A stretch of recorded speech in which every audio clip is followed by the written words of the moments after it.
akhir-akhir ini kita selalu disuguhkan dengan berita-berita yang katakanlah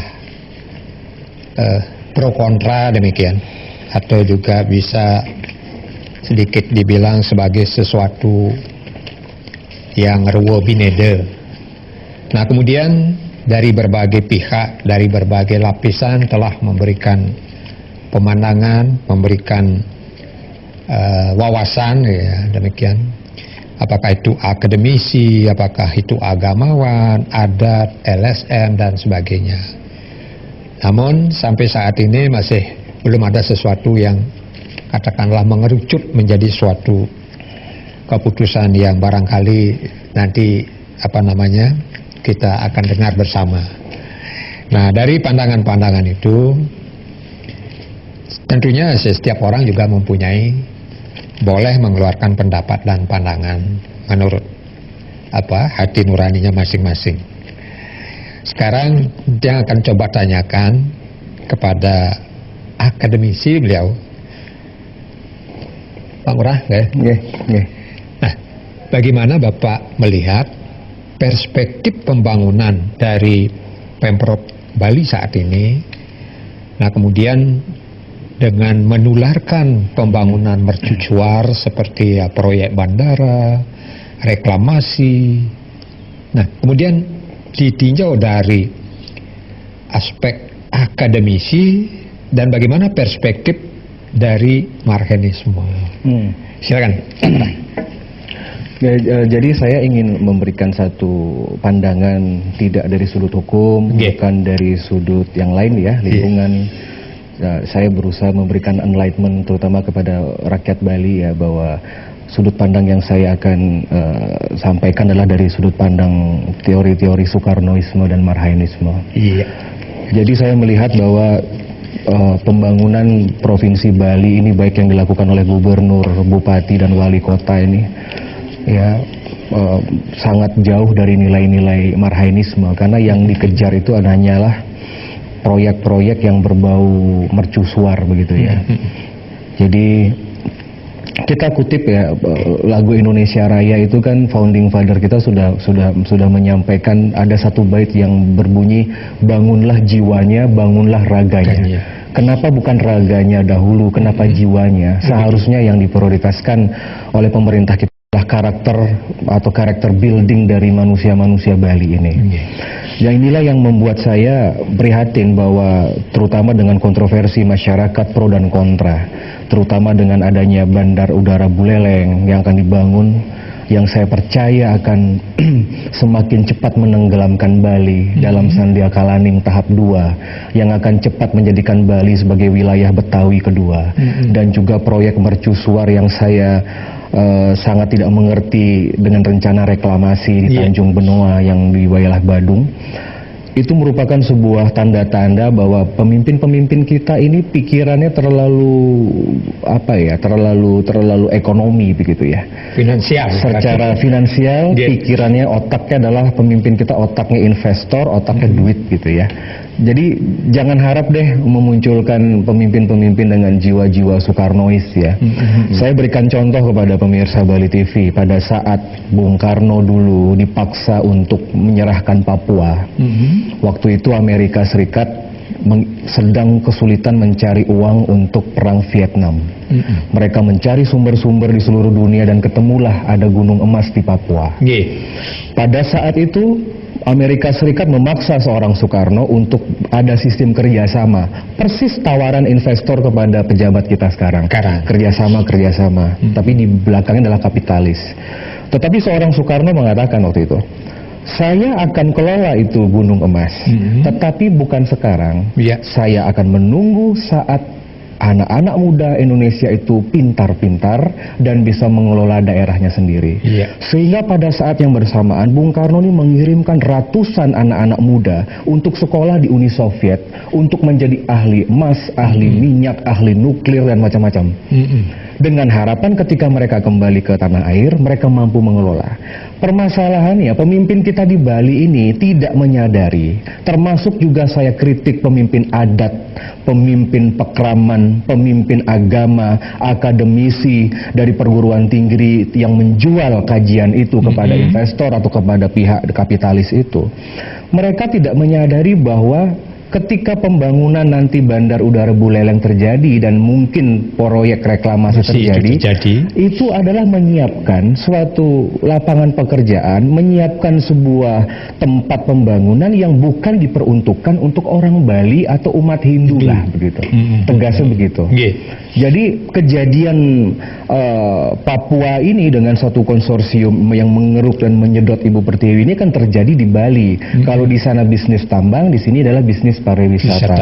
Jadi perspektif saya sebagai rektor dan juga dari Soekarno Center, tegas saya menolak reklamasi Tanjung Benoa, tidak ada gunanya.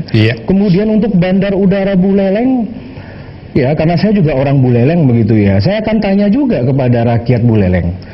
Ketika bandar udara itu nanti dibangun, apakah nanti di timur atau barat yang sedang rebut-rebutan begini, semuanya pada heboh, yang sedang berkepentingan, baik itu oknum pejabat, baik itu calo, baik mafioso. Saya mau tanya sama rakyat Buleleng yang merupakan warga nomor 2 terbesar. Sudah siapkah rakyat Buleleng menghadapi booming atau ledakan pembangunan sebagaimana yang terjadi di Bali Selatan? Yang mengherankan, perspektif rakyat, perspektif dari orang-orang yang tidak berpendidikan juga, mereka itu bicara tentang pembangunan, kepemerataan pembangunan utara dan selatan, tetapi kiblat pembangunan itu hanya pembangunan dalam bentuk fisik gitu loh. Buat saya memelihara tanah sawah itu pembangunan juga loh. Jadi jangan sampai rakyat Buleleng ini dibujuk untuk memindahkan model pembangunan Nusa Dua Jimbaran itu ke Buleleng, itu akan menghancurkan konsep negara gunung kita. Tidak cocok di sana. Dan apakah sekarang saya mau sampaikan kepada rakyat Buleleng, Anda baca koran, Anda lihat perkembangan berita. Pedagang-pedagang Bali yang tergabung dalam paguyuban pedagang airport Ngurah Rai beberapa hari yang lalu demonstrasi karena mereka diusir dari airport, sudah jualan puluhan tahun, diusir dari airport, dan indikasinya sepertinya pemerintah atau juga BUMN ini bohong sama orang Hindu. Karena dulunya akan dijanjikan semua pedagang akan ditampung. Dijanjikan 100%, mungkin saya tidak terlalu paham, tapi dijanjikan semua pedagang akan ditampung di airport yang sangat bagus ini yang akan dibuat. Tetapi kenyataannya, rakyat Buleleng harus sadar, 70% dari pedagang yang di airport itu diusir dan tidak dapat tempat. Ya, siapkah anak-anak muda Buleleng, siapkah petani-petani di Buleleng yang pendidikannya juga keluarga-keluarga kita masih di bawah rata-rata untuk menghadapi investor yang jahat-jahat itu? Ya, saya tidak setuju jika airport Buleleng dibangun sekarang, dan saya doakan itu agar proyek itu gagal. Karena kenapa? Rakyat Buleleng tidak siap. Bali Utara itu nggak siap, ngurusin festival saja nggak bisa. Pemerintah, kalau Anda tahu, di Buleleng kita punya museum Gedong Kertil yang berisi sastra-sastra Bali, lontar-lontar kita. Ngurusin satu museum aja nggak becus. Sekarang mau buat airport, sekarang penjualan tanah marak, rakyat-rakyat kita akan mengalami culture shock. Dan nantinya saya jamin, Anda bisa catat omongan saya, ketika seandainya bandara itu terjadi dan SDM orang Bali khususnya umat Hindu kurang siap, Anda akan mengalami kekalahan sumber daya Hindu seperti yang terjadi di Bali Selatan. Untuk itu sudahi ide-ide untuk itu. Silahkan nanti dikaji, mungkin 10 tahun yang akan datang ketika anak-anak muda kita sudah siap, bolehlah kita membangun. Tetapi buat saya begini ya, Bali itu kecil, Bali nggak perlu bandara lagi gitu. Bayangkan sekarang, seandainya bandaranya terwujud, jalan jalur Singaraja sama Denpasar itu kan jalannya sempit ya. Secara infrastruktur kita belum siap, kemudian fasilitas juga belum siap. Segmentasinya, kebetulan Aji, saya adalah sarjana transportasi udara. Saya sekolah 4 tahun di Trisakti untuk belajar tentang airport. Jadi saya ahli bandara. Saya lihat itu pergerakannya.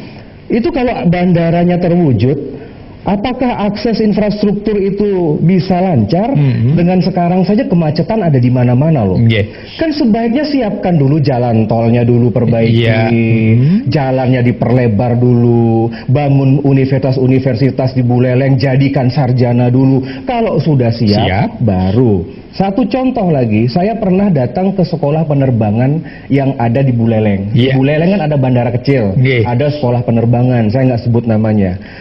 Dari hasil kunjungan saya, sebagian besar lebih dari 90% ya kalau nggak salah ini, yang menjadi mahasiswa untuk menjadi sekolah pilot itu bukan orang Bali.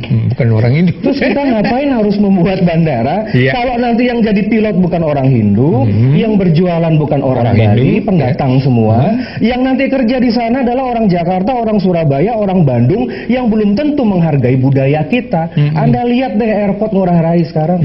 Saya prihatin. Ya, bagaimana Anda tidak akan lihat pelangkiran-pelangkiran di sana. Anda akan melihat diskriminasi orang-orang Hindu yang kerja di sana, semuanya diteken. Tidak ada orang Hindu, jarang yang bisa promosi karir. Semuanya impor tenaga kerja. Mereka menuduh kita, sebagian besar dunia pariwisata menuduh kita orang Bali banyak libur, banyak upacara. Orang Bali sembahyang terhadap leluhurnya disalahkan. Jadi buat saya sampaikan kepada Menteri Pariwisata dan Ekonomi Kreatif dari zaman Pak Jero Wacik ya sampai sekarang Ibu Mari. Saya sampaikan juga kepada Gubernur, kepada Bupati, jangan lagi menargetkan Bali dengan pariwisata 10 juta kek 12 juta. Bali itu nggak mampu. Kenapa saya katakan tidak mampu? Sebagai sarjana transportasi udara, saya sampaikan dengan clear kepada para pejabat. Tanah ini Bali, airnya terbatas. Limbahnya terbatas pengelolaan. Laut kita terbatas. Sekarang dengan adanya 7 juta wisatawan menjadi 12 juta sebagai mimpi dari pejabat-pejabat kapitalis itu, airnya ngambil dari mana? Dari mana? Kemudian limbahnya dibuang kemana? Pengolahan sampah di Buleleng, di Sarbagita saja itu belum maksimal. Kemudian di Kubu masih kekurangan air. Sedangkan kita lihat di Badung saja, ini paling keterlaluan ini. Saya pemerintah Badung ini paling keterlaluan. Hotel-hotel itu dibangun di mana-mana. Itu kan mengambil air bawah tanah ya. Rakyat kita kekurangan. Jadi ini yang nggak nonsens sekarang ini nggak jalan. Sekarang ribut. Hotel di Nusa Dua ada opening rate harganya cuma di bawah 500.000. Karena yang namanya pengusaha itu cuman cari untung dan janji manis itu cuma di awal-awal saja. Ya sudah banyak lah. Coba bendesa-bendesa pekeraman itu sadar diri. Ketika investor datang membawa uang untuk memperbaiki pura, merayu desa adat, nanti banyak anak muda di desa akan saya pekerjakan. Saya tantang deh, buktikan ada nggak anak desa yang menjadi jabatan manajer. Kalau nggak manajer diambil dari Jakarta, dari Surabaya, dari luar negeri. Tidak ada orang Hindu, jarang sekali orang Hindu jadi manajer pariwisata. Anda akan dibohongi lagi tuh dengan namanya investor. Investor itu yang penting dia dapat izin, dan masalahnya bendesa-bendesa pekeraman kita, tokoh adat kita tidak berani melawan. Seperti kemarin di salah satu koran muncul statement dari Gubernur Bali yang mengatakan bahwa investor yang punya duit, jadi kita nggak bisa berbuat apa. Bukan itu pemimpin yang dibutuhkan sama Bali ya. Apakah memang pejabat ini harus didikte oleh investor? Oh, saya nggak setuju gitu loh. Jabatan saya sampaikan ya sama Pak Gubernur, Pak Mangku Pastike dan Sudikerto ya. Anda ini kan terpilih cuman beda 900 suara ya.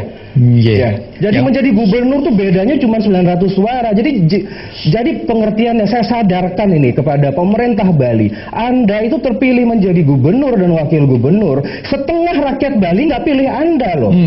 Saya pun golput itu saya nggak milih kok. Banyak orang Bali yang tidak pilih saudara, tapi jangan seakan-akan semua ini dimiliki sama saudara. Ya mending SK-nya dicabut dibanding nanti Ide Betara mencabut nyawa gimana? Ya kan gitu ya. Kita percaya dan kita sebagai orang yang mempunyai sistem ketuhanan ya, kita percaya hukum karma. Saya kecewa Pak Mangku Pastike berdasarkan berita koran itu karena saya tidak hadir ya, mengatakan bahwa investor punya duit kita mau apa loh. Itu namanya pemimpin yang bukan Soekarnois. Itu bukan pemimpin dibutuhkan sama Bali. Ya, jadi inilah kesalahan rakyat Bali juga.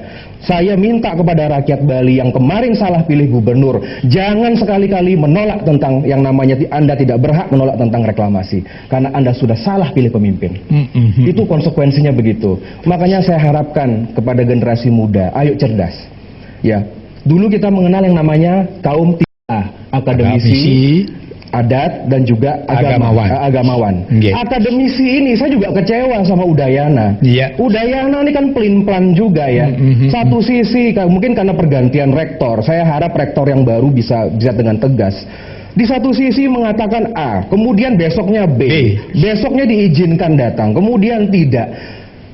Dan para ahli yang masuk ke tim itu seharusnya memikirkan yang namanya pola pembangunan berkelanjutan ya. Tidak mungkin akademisi itu dibeli, dibiayai, mentang-mentang disponsori sama pemerintah atau investor, Anda mengatakan bahwa studi yang dilakukan itu layak begitu ya. Akademisi dalam posisi netral seharusnya. Tetapi sayang sekali Citra Udayana, saya sebagai anggota forum rektor, saya kecewa dengan Udayana karena Udayana tidak tegas dan tampaknya ada oknum-oknum ilmuwan yang akan bermain dalam hal ini. Dan juga kaum kedua adat ini juga tidak kompak. Bendesa-bendesa adat di kawasan-kawasan apapun yang terjadi pembangunan di Sungaraja maupun di Badung seharusnya kompak gitu loh. Coba kita lihat nanti ketika misalkan reklamasi ini akan terjadi, apa yang akan terjadi, bahwa akan banyak kerugian dari sisi adat dan juga budaya. Harapan saya cuman dari agamawan, Hindu saja yang kompak seperti ini. Akademisi nggak dipercaya dan adat juga sudah mulai tidak bisa dipercaya lagi. Ya. Pemirsa, kita rehat dulu sejenak. Ada tadi pernyataan tegas dari Pak Gusti Ngurah Arya Widakarna menolak reklamasi. Apakah alasannya? Barangkali ada alasannya sedikit nanti alasannya. Itu jawabannya nanti setelah yang satu ini.